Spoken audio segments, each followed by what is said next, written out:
انت تعرف ان في جريمه حصلت في مصر بتصنف من ضمن اغرب الجرائم اللي حصلت عالميا وما زالت ليومنا هذا بدون حل، في عزبه شمس الدين في بني مزار المنيا، تحديدا 29 ديسمبر 2005. الدنيا كانت هدوء تماما وكل الناس نايمه من بدري علشان مشاغلهم واراضيهم وحيواناتهم اللي محتاجه رعايه من اول طلوع الشمس. اول ما النهار بدا يشقشق وبداوا اهل القريه يصحوا واحد ورا التاني، عندك مثلا خباز العزبه ابو بكر عبد المجيد اللي كان متعود يصحى لصلاه الفجر ويصحي امه واخوه معاه، وزي عادة كل يوم صحي أبو بكر، بس المرة دي شاف أسوأ حاجة ممكن عينيه تشوفها أول ما فتح الباب على أمه.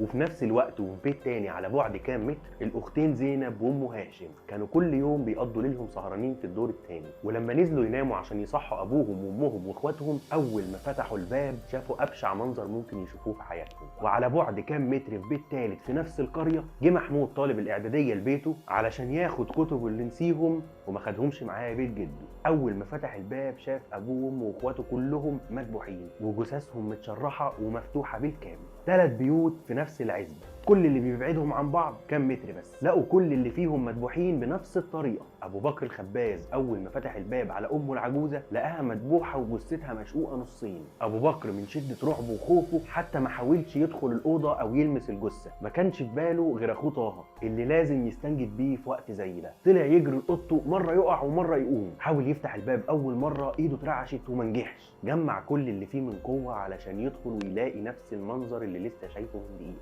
بس طبعا ما كانش بنفس درجه المشاعر والخوف والرعب. المره دي اضعاف مضاعفه، اخوه وامه الاتنين مقتولين. ابو بكر فضل يرجع لورا وهو مش قادر يحدد هيروح لمين بالظبط، امه ولا اخوه. غريزته البشريه اجبرته ان هو يخرج للشارع لما سمع صوت صريخ وصوات جامد جدا. كل الناس بتجري على بيت سعيد، كلهم متجمعين على زينب وام هاشم اللي مفيش على لسانهم غير انهم لقوا البيت كله مدبوح. نفس الشيء، نفس الجريمه. ست تالته بتصرخ وشايله محمود طالب الاعداديه المجتهد اللي لقوه مرمي على الارض فاقد الوعي من المنظر اللي شافه. الناس ما كانوش متخيلين ان هم هيلاقوا البيت كله مدبوح وبطونهم مفتوحه زيهم زي باقي كل البيوت. سكان العزبه اتجمعوا في ال3 بيوت، وعلى الرغم من جهدهم ان هم يسيبوا الجثث زي ما هي الا انهم سابوا عشرات البصمات في البيوت، وده صعب الامور جدا على جهات التحقيق. الجريمه اتعرفت في كل مصر، واثناء التحقيق ما كانش حد مدرك ان هي ممكن تتحول للغز عالمي. اهل العزبه واي حد عادي هيشوف الجثث مذبوحه ومفتوحه مش هيدقق في التفاصيل. وهنا جه دور المعمل الجنائي والتحقيقات علشان تخرج لنا عشرات الادله لقوها في مسرح الجريمه وبيقولوا ازاي الجرائم دي كلها حصلت في نفس الوقت. المعمل الجنائي يا سيدي قال لك ان هم ذبحوا بطريقه احترافيه، جرح ذبحي طوله 25 سم في الرقبه من الاذن للاذن على شكل حرف سي، جثث مفتوحه بشق طولي من الرقبه لحد الاعضاء التناسليه اللي تم نزعها واستئصالها، الجثث متشرحه بمشرط مش بسكينه ولا اي آلة حاده، وان اللي عمل كده جراح ماهر ومتمرس ومحترف في شغله. كل جثه كان موجود جنبها حمامه سوداء مقطوع راسها ومحطوطه فوق الجثه. الحمام ما كانش مذبوح، راسه كانت مشدوده بقوه لحد ما اتقطعت. كل الجثث اللي بالمناسبه كان عددهم 10 لقوهم في حاله نومهم الطبيعي، وبعض الجثث لقوهم مرصوصين جنب بعض زي ما كانوا بيناموا عاده، ما عدا جثه واحده منقوله من مكانها. مفيش اي حد من اللي نجوا سمع صوت اي صريخ او مقاومه من الضحايا، بل ان الطب الشرعي اكد ان الجثث اتقتلت في مكان نومهم من غير اي مقاومه على الاطلاق. مفيش اي اعضاء داخليه متاخده، رغم ان فتح الجثث يوحي بسرقه اعضاء، الا ان كل شيء موجود باستثناء الاعضاء التناسليه واصابع يد واحده من النساء. فضلت مصر كلها تغلي، الجريمه وصل صداها لكل مكان والكل عايز يعرف ايه اللي حصل بالظبط. ووسائل الاعلام كانت بتضغط بكل قوتها على الداخليه علشان بعد 6 ايام بالظبط تعلن الداخليه القبض على سفاح بني مزار محمد علي احمد عبد اللطيف.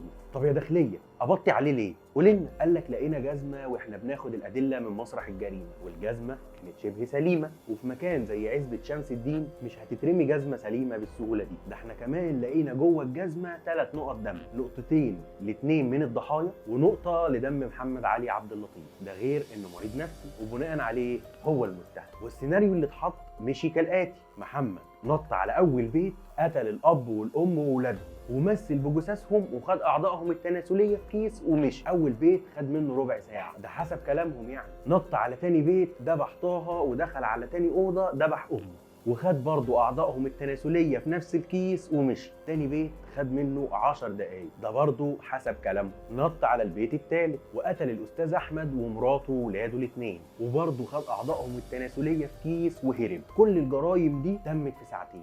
راح البيت غير هدومه اللي كانت مليانه دم، وراح دفن الكيس الاسود تحت شجره التوت وبس. في نظر الشرطه المجرم اتكشف واتقبض عليه. ده غير ان محمد علي اعترف على نفسه ان هو اللي قتل، وراح جاب الكيس الاسود من تحت شجره التوت. بس الحقيقه المعمل الجنائي ما قدرش يحدد معالمه، نظرا لان الجلد كان متحلل تماما والقضيه لبست محمد علي، لحد ما جه المحكمه محامي اسمه طلعت السادات ابن عم الرئيس الراحل انور السادات، اللي القضيه كلها على بعضها واتهامهم للشاب ده ما دخلتش دماغه. فراح للقاضي وقال له انا عايز اتاكد من حاجه واحده بس، ممكن تخلوا المتهم يلبس الجزمه؟ قالوا له ليه؟ قال لهم خدوني بس على قد عقلي ولبسوه الجزمه. وبالفعل بداوا الضباط يلبسوه الجزمه. الدليل الوحيد على ادانته الجزمه وما دخلتش رجل. محاوله ورا الثانيه برضه الجزمه ما دخلتش. عامه كانت مستحيل تدخل لان مقاس رجل محمد 47 والجزمه كانت 42.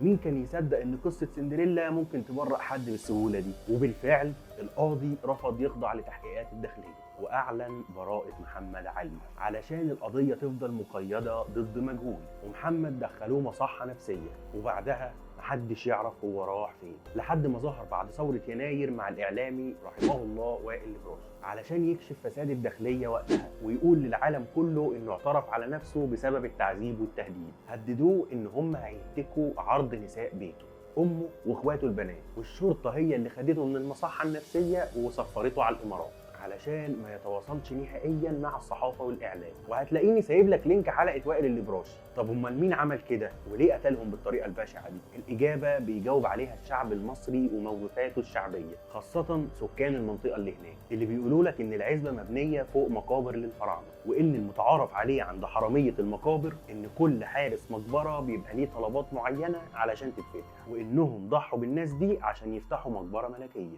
فالقربان لازم يكون بشري والطقوس لازم تكون دمويه، فتم التضحيه بيهم بالشكل البشع ده. وان وجود راس الحمام والدم اللي كان مالي الحيطان على الرغم انهم اتقتلوا في اماكن نومهم، ده اكبر دليل على صحه الكلام ده. وفي راي تاني بيقول لك ان محمد نفسه قدر يعمل ده ويقتلهم بمساعده الجن، ورأي كمان بيقول لك انه كان مساعد لمافيا عالميه وهو اللي دلهم على بيوت الناس دي وطرق دخولها، ورأي تاني بيقول انه كان كبش الفدا للتغطيه على اللي حصل، وان مافيا تهريب الاثار هي اللي عملت كده، واستغلوا انشغال البلد والحكومه بالقبض على الجاني علشان يسهلوا خروج الاثار بره مصر. اهل البلد الحقيقه مؤمنين ان محمد علي هو القاتل، بل انهم مصرين على قتله او الحكم عليه، وما زالوا بيطالبوا بفتح القضيه مره تاني، رغم تاكيد الطب الشرعي ان مستحيل شخص واحد يقتل كل العدد ده في وقت قصير زي ده. وكمان يشرحهم التشريح الدقيق ده، خاصه ان ما لقوش اي اثار مخدر في اي جثه من الجثث، وده معناه ان الجثث اتكتفت قبل ما تتقتل، يعني اشخاص مسكوهم وكتفوهم وكتموا صوتهم وقتلوهم بعدها. وده بيأكد ان الجريمه